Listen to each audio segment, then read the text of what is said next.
Insiden penembakan polisi oleh polisi terjadi Minggu 23 Juli 2023 lalu di asrama polisi atau Rusun Polri di Cikeas, Bogor, Jawa Barat. Bribda Ignatius Dwi Frisco Sirage atau Bribda IDF pemirsa tewas dalam peristiwa itu. Polisi pun telah menetapkan 2 orang tersangka. Senjata yang digunakan tersangka adalah senjata rakitan ilegal.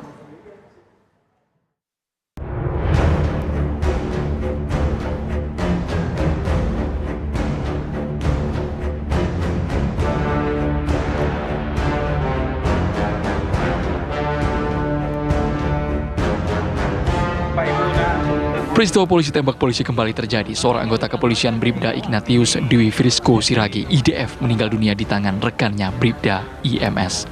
Insiden ini terjadi di asrama polisi atau Rusun Polri di Jalan Akses Tol Cimanggis Cikeas Udik, Gunung Putri, Bogor, Jawa Barat pada Minggu 23 Juli 2023. Bribda IDF meninggal dunia setelah peluru mengenai bagian telinga bawah korban. Kejadian berawal saat tersangka IMS bersama saksi AN dan saksi AY berkumpul di kamar saksi AN. Saat berkumpul tersebut, mereka bertiga mengkonsumsi minuman keras dan tersangka IMS menunjukkan senjata api yang dia bawa kepada 2 saksi tersebut, yaitu saksi AN dan saksi AY. Dalam keadaan magazin tidak terpasang. Setelah menunjukkan kepada saksi AN dan AY tersangka, IMS memasukkan senjata api tersebut ke dalam tasnya berikut magazin.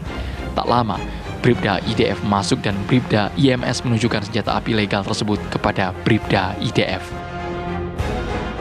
Saat tersangka IM menunjukkan senjata api tersebut kepada korban, tiba-tiba senjata api tersebut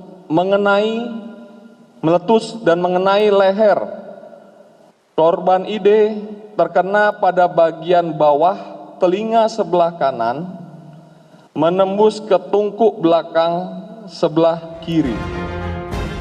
Akibat insiden itu, Bribda IDF meninggal dunia dalam perjalanan ke rumah sakit.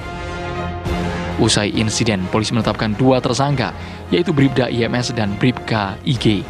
Polisi juga sudah menyita sejumlah barang bukti. Barang bukti berupa CCTV, rusun, ponsel korban, saksi dan pelaku, selongsong peluru hingga senjata api rakitan. Kepala Biro Penerangan Masyarakat Divisi Humas Mabes Polri, Brigjen Pol Ahmad Ramadan menyatakan, Bribda IDF tewas usai terkena peluru senjata api rakitan non-organik alias ilegal milik seniornya, tersangka Bribka IG. IDF akibat tertembak oleh Bribda IMP. Peristiwa tersebut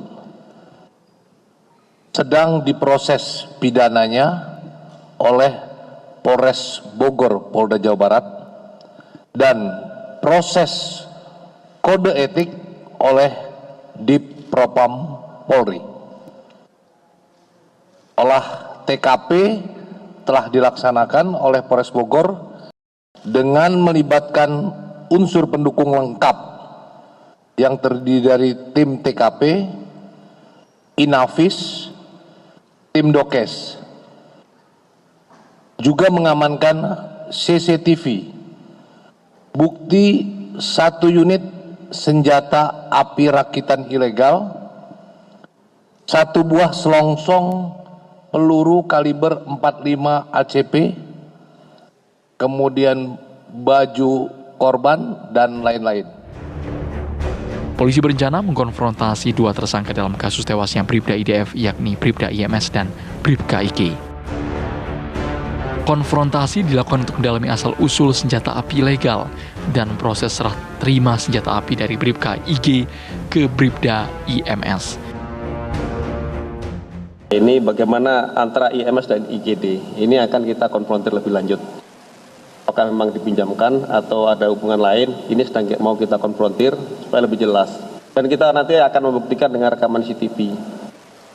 Kapan tersangka IMS datang ke IGD, kemudian bagaimana prosesnya sedang kita lakukan langkah-langkah lebih lanjut. Mantan Kadensus 88 Anti Teror, Irjen Pol Purnawirawan Bekto Suprapto Suprapto angkat bicara soal senjata api ilegal di kasus hilangnya nyawa Bribda IDF. Ia juga mengatakan kepemilikan senjata api tanpa hak dapat diancam sanksi pidana mati. Anggota Densus, saya sebut oknum anggota Densus itu sampai memiliki senjata ilegal, ini sedang berproses, sedang dilakukan penyidikan. Saya percaya bahwa Densus akan mengungkap ini sejelas-jelasnya, seterang-terangnya, hanya ini butuh waktu. Ya, butuh waktu penyidikan itu karena nanti tersangka itu bisa menceritakan apa adanya, tapi juga bisa berbohong. Ini kewajiban dari penyidik, di mana penyidiknya ini ya dari Polres Bogor dibantu oleh Polda Jawa Barat, ya tentu juga dibantu oleh Densus sendiri. Ya, ini salah satu perkara kaitannya dengan senjata ilegal. Untuk pidananya khusus senjata api ilegal sendiri itu ancamannya sangat berat sampai dengan hukuman mati. Tim TV One mengabarkan.